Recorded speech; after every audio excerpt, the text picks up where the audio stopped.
Thanks for downloading a 3CR podcast. 3CR is an independent community radio station based in Melbourne, Australia. We need your financial support to keep going.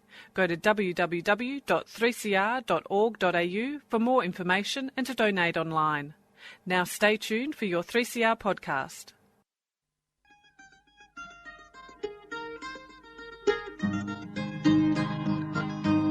We're putting up new buildings, we're knocking down the old. We're working in the summer heat and in the winter cold. And the labour power we sell, me boys, for a hard-earned weekly pay produces mighty profits for the greedy MBA.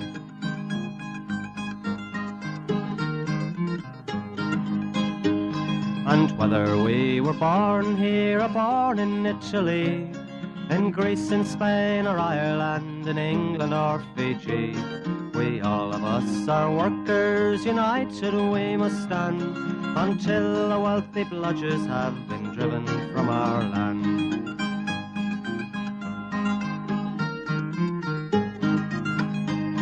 We faced deregistration, it backfired in the face. We're not fooled by arbitration, we won't stay in our place. We hit the bosses hard and fast to win and keep our gains, and break a couple of concrete pours to back our log of claims. So keep your powder dry and hold your head up high. It's class to class and face to face, our limit is the sky. We've got a fighting history and we never will be cowed. Our builders' labour is a name to make a man feel proud.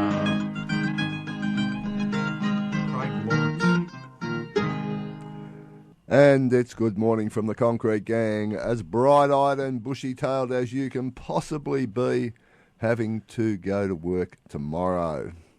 Because last weekend was a shutdown weekend and the coming weekend is a shutdown weekend. This is very distressing, isn't it, Buzzer? It's not a bad time of the year if you look at the calendar and everything like that. It's very worked out pretty well. It is slowing down the industry. It is slowing down, but there's a fair bit happening in the industry at the moment too, isn't there?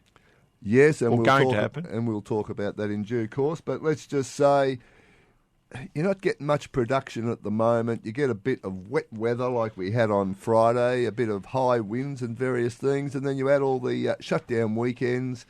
Not a productive time for the industry.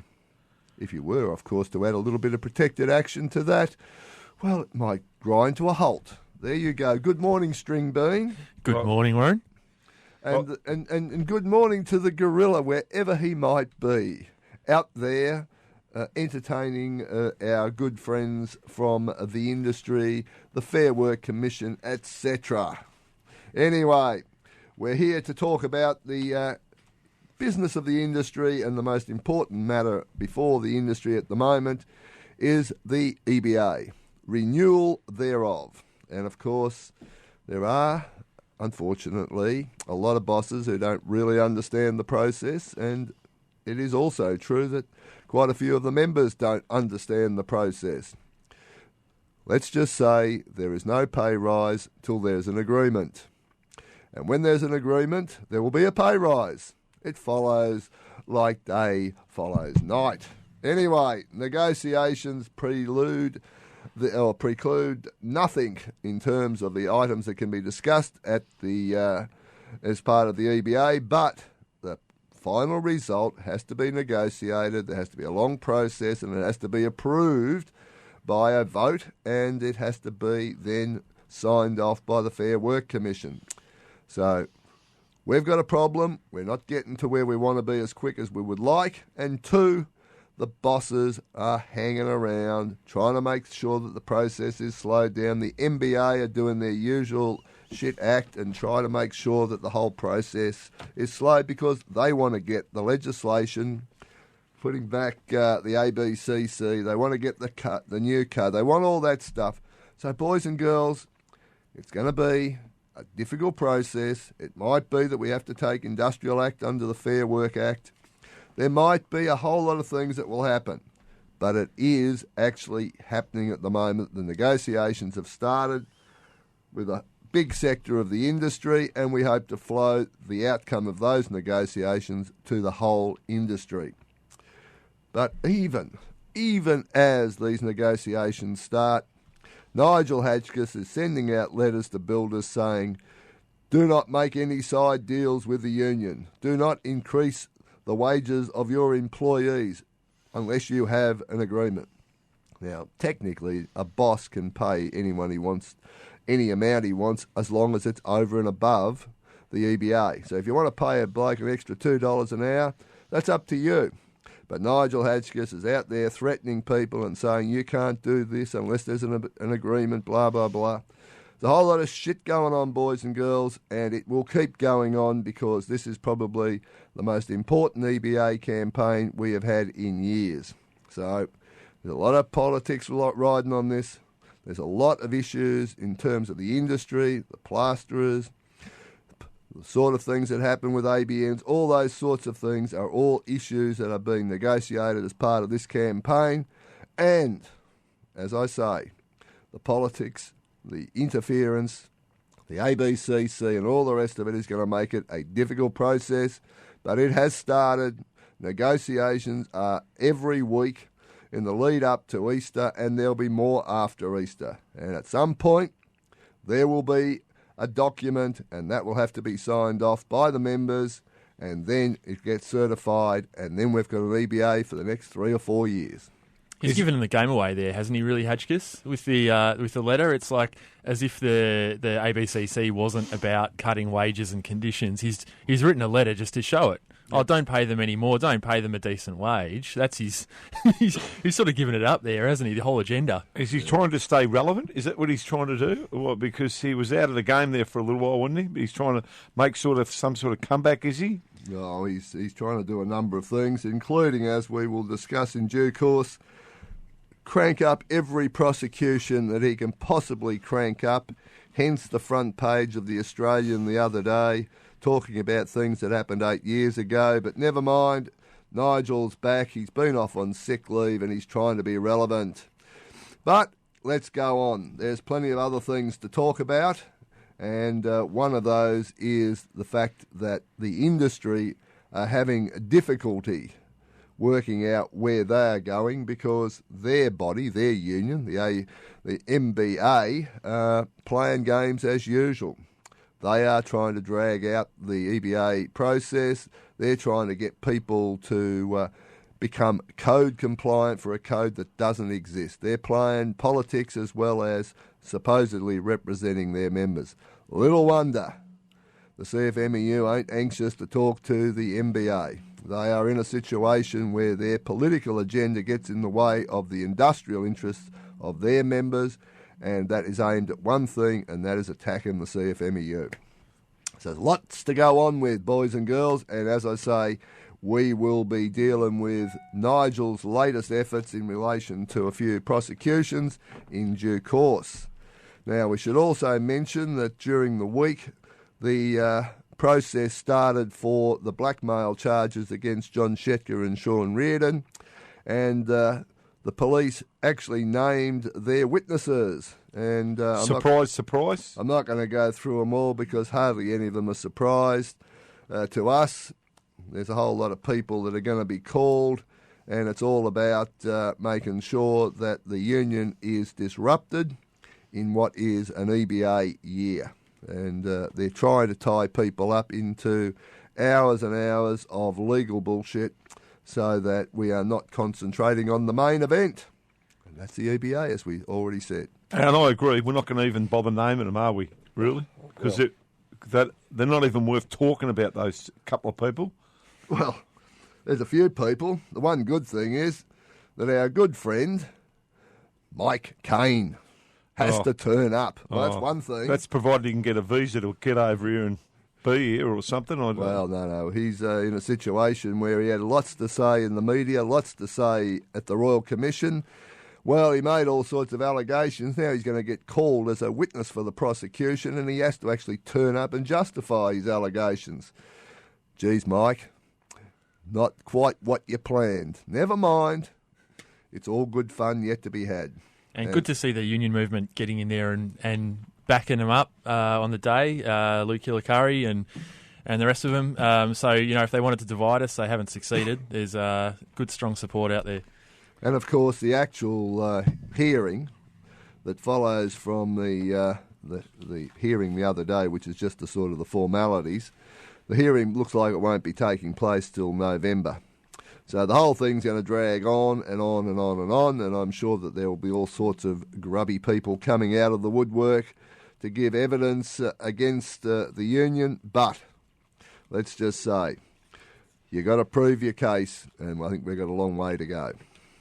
Now, just moving along, on Friday there was a lot of rain, there was some high winds, and myself, I experienced some material floating down the street, heading straight for the car, stopped the car, pulled over and got this big sheet of tin off the road. I've got to say, there were a couple of building sites along that street, and boys and girls, we need to keep a good eye on loose materials on site, because once it leaves site, it can become a serious danger to the public as well as workers on their way to work. And I think that there's going to be a fair bit, as I suggest, of high winds in the period as changes are coming through, because the weather's been crazy, but high winds follow changes, and that can be very dangerous. Yes, definitely, and we probably did need that bit of rain. We needed that. The bit of, we haven't had much rain in the last couple of months, but also the rain came down, which come down quite a bit there on Friday morning, and the wind and the infrastructure around Melbourne at the moment. It's a bit of gridlock. There's quite a bit of work being taken place on all the roads and all that sort of stuff. So we're in for a difficult 12 months on the roads and all that, I'd say. I would think that the Tullamarine update or upgrade will be very disruptive, because at the top end, Bell Street interchange is going to be completely rebuilt, and at the bottom end, adjacent to the Balti Bridge, there's a lot of rebuild going on there, and that is going to absolutely disrupt the east-west flow of traffic. And then you add all the rail level crossing projects, I think we are going to have an absolute hell of a time over the next 12 to 18 months.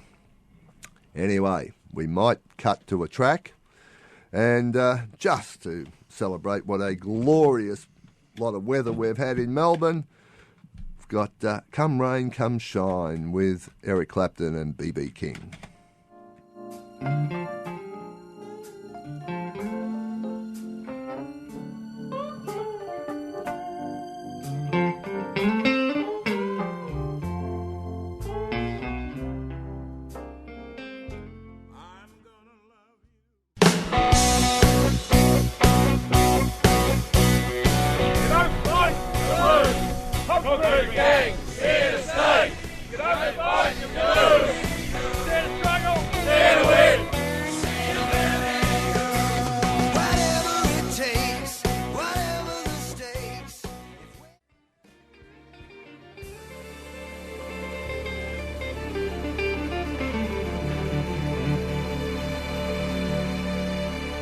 There you go, B.B. King and Eric Clapton. Come rain, come shine. And we've had the lot, and we'll continue to have it. I'm just hoping that next weekend, which is Easter, we get nothing but good weather. We deserve it when we're off. Righto. We're going to move along now to a little matter which has been the subject of considerable interest and controversy. It featured in the Royal Commission. It cost two employees of Cbus their jobs. And in fact, we didn't get the result, but I understand that Lisa Zanata and Maria Batira had their matters determined last Friday. I haven't got the results, unfortunately, because we are recording this on Friday. But String Bean, our good friends LizCon are a bit of a mess. Having gone off to the Royal Commission and made all sorts of allegations about the union and Cbus and all the rest of it, they've now fallen over. That's right, the liquidators are in. Money. And what was a story about them being wound up for just $20,000 or something worth of unpaid wages. Turns out that they actually owe the tax office $700,000, and so the government that's entirely focused on destroying the union, of course, has failed to bring any of this up in the Royal Commission or their task force or whoever else. Doesn't care that these companies are misbehaving. There's allegations of phoenixing. There's shadow directors obviously doing a dodgy job. There's ex-directors. There's companies-related entities that seem to be running around, and the money's disappeared. So LizCon with what was it? It's millions of dollars worth of payroll on their books, but apparently only $40,000 in the bank. So the liquidators are going, where's the money gone? We might have to track this down. So it's all going to come out now. But the Royal Should we have a Royal Commission into it? I think the biggest problem in the building industry is just Phoenix contracting, and I'll give you one example. Ducon to Ducon Maintenance, who overnight before Christmas changed their company name. All of a sudden, this Ducon Maintenance, who'd never done structured construction work before, are doing all the same jobs that Ducon was doing, with allegedly different owners and all the rest of it. Can I just say, honestly, it's the biggest scam going on. And why they have a Royal Commission into us, and they could spend that money on and tightening up all those laws that allow them. Buzzer. This is a capitalist system. This is your right to be a capitalist and make money at any way you want to do it. It's not a system that allows for trade unions, certainly not under Malcolm Turnbull. Unfortunately, I hate to be cynical. Yeah, I know. But unfortunately, we get the leftovers where these contractors all come up to the CFMEU. You're quite correct. They don't go to the NBA. The NBA aren't interested, especially if they're dealing with subcontractors. They're not interested. They're not interested in helping them. So they all come up to their office, which is all right. We try and help them, but it is one big mess out there at the moment. Let me tell you. And I think you touched on people not getting paid properly, yes. Contractors, which leads to other contractors going broke. And there's one fine example of that down at that ISIS. They had to change their name, didn't they? ISIS, really. Could you keep going around with that name?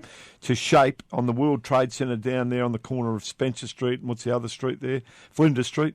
And the job has been one mess after the other. Guildfall's gone under off the job in a big contractual dispute with then ISIS, who've changed their name to Shape. Now we've got a BWD demolition company. From Sydney, Queensland. They've had all sorts of monetary difficulties on the job. Everyone's up shit creek. Yes, including some of your prize companies like scaffold companies and all the rest of it. Who lost a lot of money when, went under. When Guildford went off the job and went under. So it just leads to one mess after the other, and we're left trying to fix it. But anyway, they don't want to fix that problem, do they? Under the capitalist system, the law allows people to basically burn their liabilities. At least that's one name change that wasn't about phoenixing and avoiding their debts. That ISIS one, you could probably forgive that. It took a long while for them to change it. Let me tell you. Anyway, LizCon. I think we should point out the is it Eon O'Neill? Is it? I don't know. How Mr. O'Neill. Mr. O'Neill, who gave evidence in the Royal Commission. Yeah, the self-described manager and spokesman of LizCon, the star of the Royal Commission, and now he's saying, "Oh no, he's not the director anymore. He doesn't know anything about it." And Turnbull's in a bit of budget trouble. Wouldn't you think that they'd look into this with $700,000 not paid to the tax office? Happens all the time, and the union's the only one chasing these people down. How much is still owed on the bloody sea bus? Exactly. There's a few questions to be asked of LizCon and its directors, shadow or real, whatever they might be. Anyway, folks, all that stuff you heard coming out of the Royal Commission, just look at the witnesses and what the real story is. Mr. Zaff was a problem for them. It was an embarrassment to them. Now Mr. O'Neill and LizCon are an embarrassment. Well, it just goes on and on. But why would the truth get in the way of a political story? Exactly. When you're trying to carry out anti-union activities.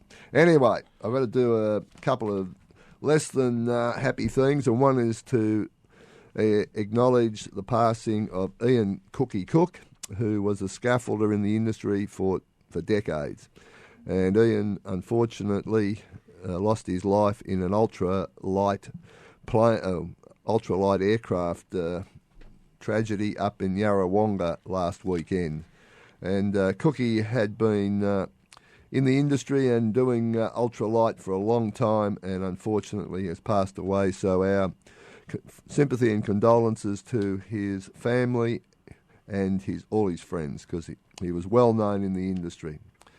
And it was like an absolute rash on my phone soon after, because so many people heard about it. Everyone was ringing everybody. Also, I should send a cheerio to all those old scaffs that got together Friday of last week down at the Balaclava Hotel for a drink to remember Jimmy Tracy. And I'd like to send a special cheerio to an old mate, Ronnie Betts, who listens to the Concrete Gang every Sunday. And I did say to Ronnie, have you got any problems? And he said, yes. Can you tell the gorilla and buzzer to stop talking about themselves and bloody football? I'm fed up with it. Can't we have some job news? Well, it's just job news. A quick congratulations to everyone who organised. You're going to change the subject, aren't you? I'm good at that. You're not going to acknowledge that maybe. Yeah, all right. It's the start of the footy season. One of our regular listeners has a complaint. Oh, I'm not going to talk too much. The footy season hasn't really kicked off yet, but it was the start-up big dinner on the week. But we won't go into that. Who cares about that right now? We'll wait till the season gets started. But Ronnie, I'll do my best. We could talk about the Richmond Football Club and their no-show on Hard Hat Hanky Day on Friday. Yeah, well, they're putting all their money. They want the stadium built in their thing now. They want $400 million put onto the... We're not talking football. We're talking... All right, St. Pat's Day.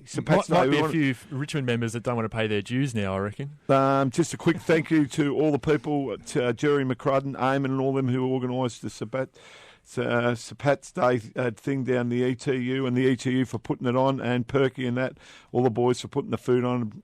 Great day down there by all last Thursday. So congratulations to all them.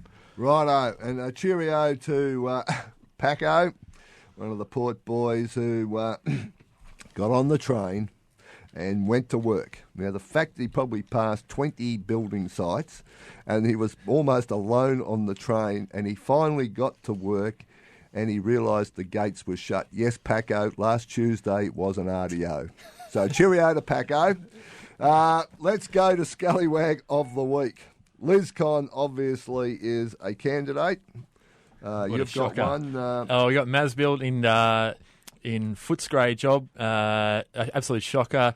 Goat track. If you get through the goat track, you're in the they mud haven't pit. improved. There's 2.5 metre excavation with no fall protection. An access into the pit was just a disgrace on wheels and right into the mud pit. Just absolutely everything that could have been wrong was wrong. And probably still is. I think that battle goes on. That was 4 days into it, unfixed. So, well, we got Troons, I think, down in Tassie. Troons again. This time in Tassie. They haven't improved either. No, we've absolute shocker. And we've had in Adelaide, repeat death from an elevated work platform. Just a tragic thing. And then to see a photo from our organiser down there in Tassie, Richie, of a guy out of his elevated work platform up on the roof. Just, no good.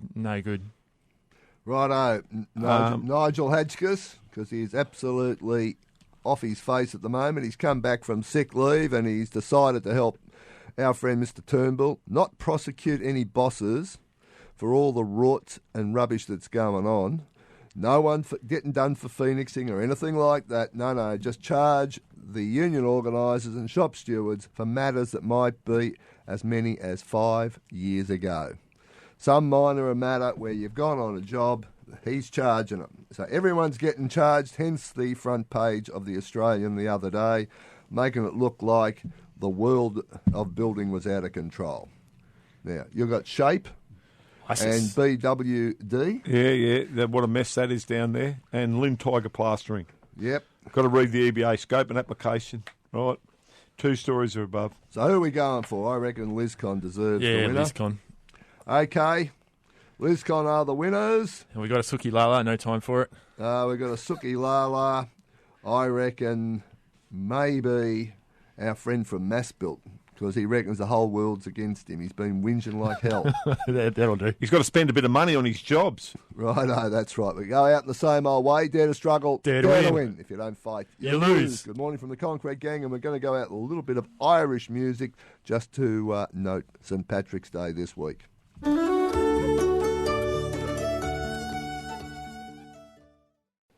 You've been listening to a 3CR podcast produced in the studios of independent community radio station 3CR in Melbourne, Australia. For more information, go to allthews.3cr.org.au.